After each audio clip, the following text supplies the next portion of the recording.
Ikaw ba ay karapat-dapat maging templo ng Diyos? Isang maganda at mapagpalang araw po sa inyong lahat na nakikinig. Tayo po ngayon ay nasa programang 24/7 Wow, Word of Wisdom ng CJM Balete Chapter.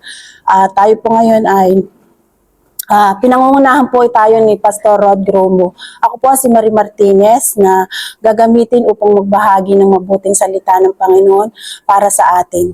Bago po tayo magsimula sa ating pag-aaralan, makipagbukas po muna kayo sa unang Korinto 3 verse 16 hanggang 17. Sabi po dito, hindi ba ninyo alam na kayo'y templo ng Diyos at naninirahan sa inyo ang kanyang espiritu?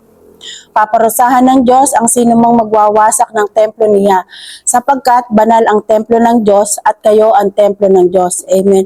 Lagi pong pinagpapala ang pagkabasa ng mabuting salita ng Diyos. Mapalad po tayo kung ang Panginoon ay tumatahan sa ating mga puso, sa ating mga buhay. Mahal na mahal tayo ng Panginoon. Kung ilalagay po natin si Jesu Kristo sa ating puso, bilang Panginoon natin at tagapagligtas at mananampalataya tayo sa Kanya, maliligtas tayo at papasok ang Holy Spirit sa buhay natin at gagawin tayong mga anak ng Diyos na sumasamba sa Espiritu at katotohanan. Sabi nga po sa unang Korinto 3 verse 17, tayo po ang templo ng Diyos at banal ang kanyang templo. Ayon po sa aking natutunan tungkol dito, ang Panginoon ay hindi po na umaano sa apat na sulok, natitigil sa apat na sulok. Hindi po siya isang building. Tayo po ng mga kalipunan ng mananampalataya, ang templo ng Panginoon. Ang Panginoon ay makapangyarihan. Ang Panginoon ay omnipresent, na ibig sabihin po noon ay ang Panginoon ay naroroon sa lahat ng lugar at sa lahat ng oras. At ang Panginoon ang nakakaalam ng lahat ng bagay.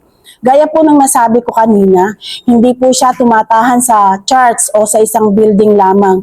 Lagi po natin kasama ang Panginoon sa lahat ng sandali. Bilang isang mananampalataya, paano mo masasabi na ikaw o tayo ang templo na ng Panginoon?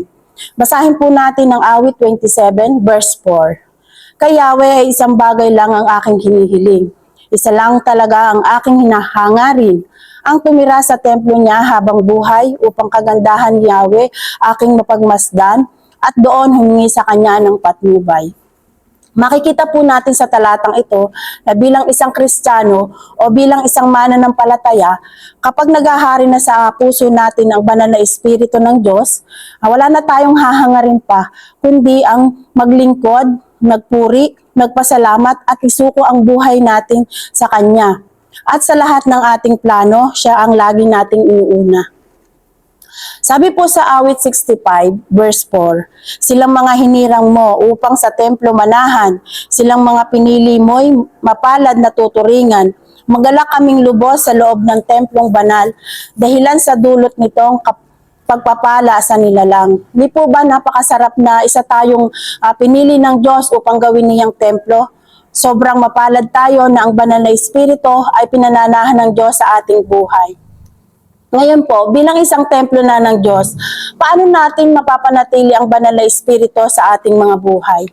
Sabi po sa unang Hari, 9 verse 3 hanggang 4, sinabi sa kanya, ibinibigay ko ang lahat ng hinihiling mo sa panalangin. Itinakda kong sa templong ito na iyong ipinatayo, dito mo ako sasambahin, magpakailanman. Babantayan ko at iingatan ang templong ito habang panahon.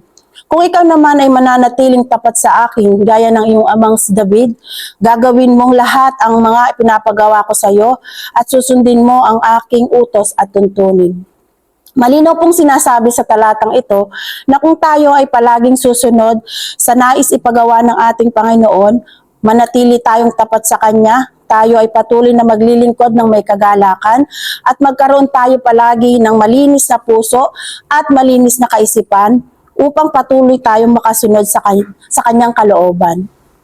At ang Panginoon naman po ay hindi siya tapat po siya sa mga pangako at hindi tayo pababayaan.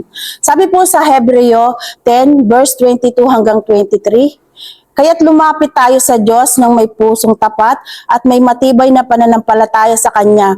Lumapit kayong may malinis sa budhi sapagkat nilinis na ang ating mga puso at hinugasan na ng dalisay na tubig ang ating mga katawan.